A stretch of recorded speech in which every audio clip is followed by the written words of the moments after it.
Hello, everyone. Welcome to 2D Board Gamers. My name is Dave, And I'm Dirk. and today we're going to take a look at one of the investigators for the Chapter 2 of Arkham Horror. This is Joe Diamond, The Private Dick. the Chapter 2 version of Joe Diamond. So we've seen him before, but now he was one of the one of two investigators in the original core set article review. So let's take a look at the Private Investigator, introducing Joe Diamond from Arkham Horror, the card game's new core set. I got a new picture of him. All right, I can't stop now. Not when I'm so close to the truth. All right, so Joe Diamond has The had... truth is out there. Yeah, wrong investigator. So Joe Diamond has had more experience with supernatural nonsense than most. He has developed a keen intuition and a knack for getting to the bottom of even the most uncanny occurrences, helped in no small part by his willingness to get his hands dirty. But in recent weeks, even Joe's been hard-pressed to stay on top of his work.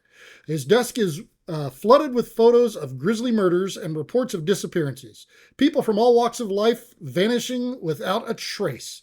Joe isn't sure how much or how each of these events is connected, but he's not about to let the case go cold. All right. So Joe Diamond, he is a seeker. He's got a willpower of 2. He's got an intellect of 4. He's got a combat of 4. And he's got an agility of 2. He is detected traded. And as a reaction, after you successfully investigate, draw 1 card, limit once per round. And his Elder Sign effect is +1. If you succeed, draw 1 card and gain 1 resource.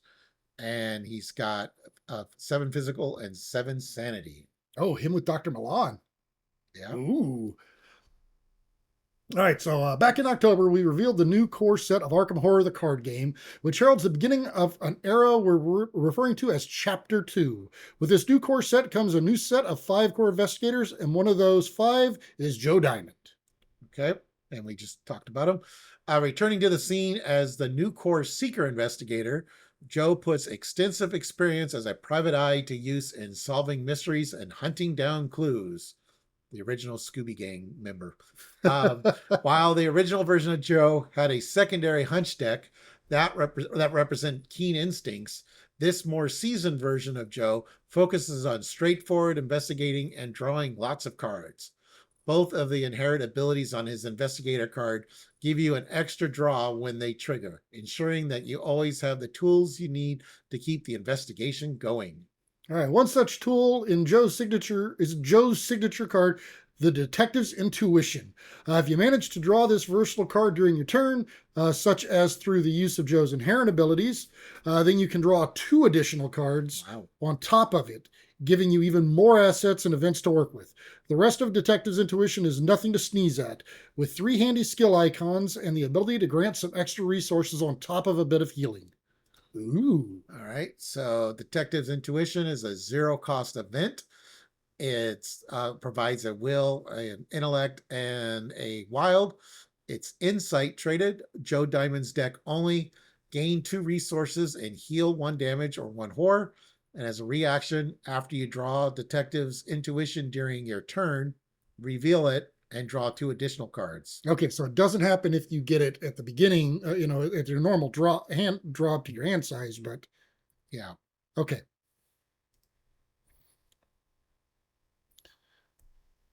All right, so let's see. And we've got here, we've got Gather Intel. So this is a 1-cost event. It's got, for skills, it's got intellect and agility.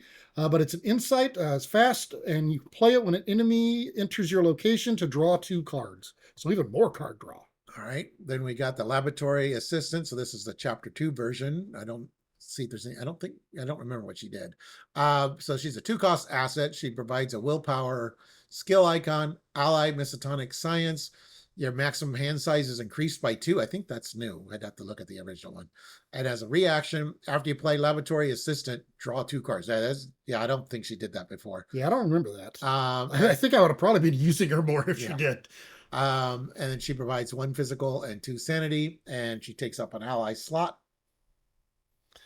All right, Joe's intuition isn't the only source of extra cards in his kit. His pre-built deck comes with some other handy ways of netting you some additional card draw, such as the ever-useful laboratory assistant we saw above, who not only draws you 2 cards when you play her, but also increases your hand size by 2, which certainly helps with all the extra cards you're drawing.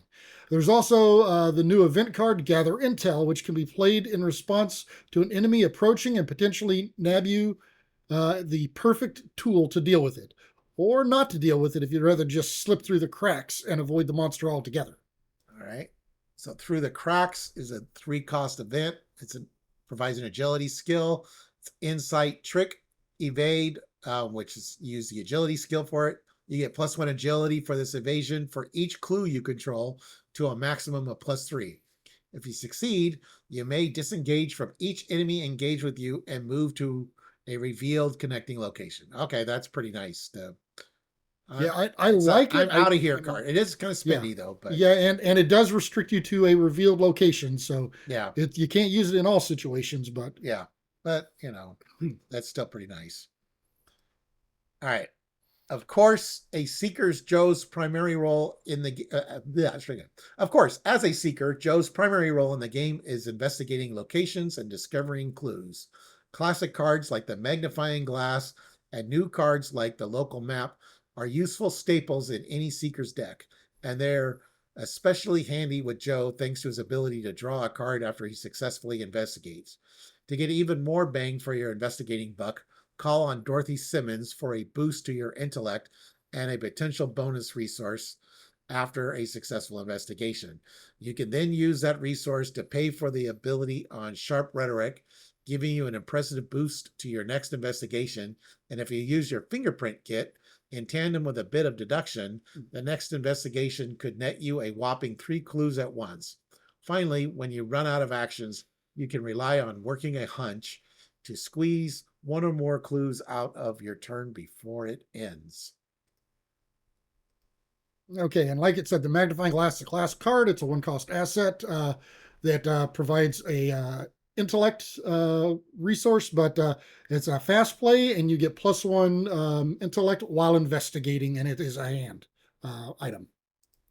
Okay, then we got the local map. It's a 3-cost asset. It provides an agility skill.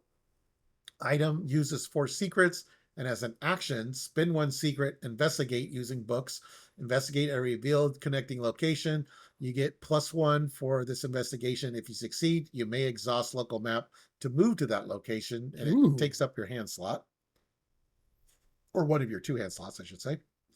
All right, then we got Dorothy Simmons. So she's a 3-cost asset. She's a Miskatonic ally. She provides a intellect resource, but you get +1 intellect, and after you successfully investigate by exactly 1 or 3, you can exhaust her to gain a resource. So it does have to be 1 or 3, but if you had the Dr. Milan and her both out, oh wow, yeah, you'd have all kinds of resources. And she provides 1 physical, 1 sanity. Yes. And she's a straight A student. That's important. Then we have Sharp Rhetoric. It's a 2-cost asset, provides a will and an intellect, and it's a talent. And as a reaction, No, that's lightning action. Sorry, spin 1 resource. You get +1 intellect for this skill test, +2 instead if this is an investigation or a parlay. And as another lightning action, you can spin a resource. You get +1 will for this skill test, or +2 will instead if this an investigation or parlay. Oh, I like that. That's a nice one. All right, then we've got the fingerprint kit. Of course, it's a 4-cost asset, is a tool item, takes up a hand slot. It provides a intellect, but it comes in with 3 supplies uses, and you can exhaust the fingerprint kit and spin 1 of the supplies to investigate, and you get +1 investigate for this investigation, or +1 intellect for the investigation. If you succeed, discover an additional clue at your location. Okay. Oh, we haven't finished this yet. Okay. Nope. All right, then we got deduction. It's a skill. It provides an intellect. It's practice. If this skill test is successful while investigating a location, discover 1 additional clue at this location. So it doesn't look like that's changed. And then working a hunch, 2-cost event provides 2 intellect icons. but it is an insight, fast, and play only during your turn. So you can't play it during another player's turn, but you discover a clue at your location. Okay. Okay. By now, you have a good grasp of the Seeker cards in Joe's pre-built deck. However, longtime fans of Arkham Horror, the card game, may recall that the previous version of Joe Diamond could also include Guardian cards in his deck. While we don't have any Guardian cards to show you today, rest assured that this new Joe can still splash some of that class in his deck. He's a hard-boiled detective after all. All right, and it looks like we've got his weakness here. So that is a 5-cost event. It is a blunder and is forced whenever you search. Dead ends. I think I said dead ends, but whenever you search your deck and dead ends is among the searched cards, you automatically draw it and cancel the effects of the search and shuffle your deck. So in other words, it cancels out any search that you would have had. And as a forced response, when the game ends, or you are eliminated, if this card is in your hand, you earn 2 fewer experience. Oh, nasty. Ouch, yeah. Okay. Of course, no detective is without their flaws, and Joe Diamond is no exception. For every strength, there must be a weakness, and Joe's signature weakness is dead ends, a blunder that can easily come up during a game thanks to Joe's excessive amount of card draw. While hitting a dead end may not harm you in the short term, where it really hurts is when the scenario concludes, since you'll find yourself with 2 less experience if this card is still in your hand. Having to dedicate resources to solve the dead end can be a real pain. Yeah, it's 5. It's Yeah, cheap. especially when there are more pressing and dangerous matters to attend to. But if Joe wants to continue to grow as a private eye, this is one challenge he'll have to overcome. All right, so seeking the truth. With this ability to draw lots of extra cards and his determination to solve the unsolvable, Joe Diamond is a terrific example of what the Seeker class has to offer in Chapter 2 of Arkham Horror, the card game. So look forward to the previews of the Survivor class in the coming weeks. Right. All So, right. yeah, so if we go back to the, yeah, so we saw Joe Diamond and then we saw Jenny Barnes' sister Isabel. Yeah. I think it was Isabel. Yeah, it was the sister. I don't remember her name, but it was the sister. I think it was Isabel. Izzy. Yeah, Izzy. Yeah, Isabel Barnes. Yeah, so and she was a survivor. So it looks like we're going to get an article with Izzy as well. Sounds like. So yeah, that's pretty cool. I don't know. So I'm still, I'm interested to see what they do with him, but I actually really liked the hunch deck. The biggest problem with the hunch deck is a lot of times, since you had to flip a new card every round, they weren't always useful. So trying to build a good hunch deck could be a daunting task for him. So I think maybe they did that was partially to kind of eliminate that, because it could whiff a lot. I think the fact that he is in the core set, they didn't want because They didn't want a they didn't want complex a deck build. complicated build. I don't know, which kind of makes me wonder then is what they're going to do with Daisy in Chapter 2. Yeah. Because, it seemed like they keep the straightforward characters in the core box. At least they did before. I mean, and the fact that they want to introduce new people to the game. Yeah. They don't want to overcomplicate the characters. Yeah. Well, I am happy to hear that they're leaving the Guardian aspect for him. I was a little worried whenever that they were going to take that away, but he still gets to do that. Well, and I like the fact that he's got a lot of card draw. It kind of reminds me of Mandy.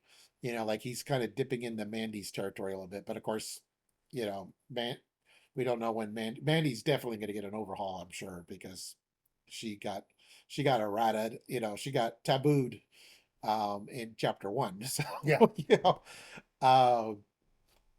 but yeah, I am curious to see and also I want to know more about the story with Isabel and Jenny, as well. Yeah, we're still waiting to see if Jenny comes back, because they just said she's missing. They didn't say she's dead. Right. So she might be back. I suspect she'll show up in a later I hope so. I liked her. She was campaign or something. But okay. Well, anyways, so that was a look at the new Joe Diamond for Chapter 2. And if you want to know more about Chapter 2, Saturday, November 22nd, will be Fantasy Flight's Presentation at present, PAX. yeah, the in-flight report. Yeah. And so they're going to go over several FFG products. There'll be some Arkham Horror stuff. I'm sure it'll I'm be. hearing they got quite a bit about Marvel. Yeah, they had a live stream yesterday, and they mentioned there's going to be quite a few Marvel. Obviously, their Twilight Imperium has been having a lot of articles. Star Wars Unlimited is their bread and butter right now, it seems. So I'm sure there's going to be that. Maybe there'll be some news on the Star Wars deck building game, and some new games too. So looking forward to finding out what's coming in 2026 and maybe beyond in the in-flight report. All right. Well, anyways, thank you for watching, everyone. Please like and subscribe. And if you want to see more content by us, go and hit that notification bell down there, and you'll get alerts whenever we post new videos. All right, see you.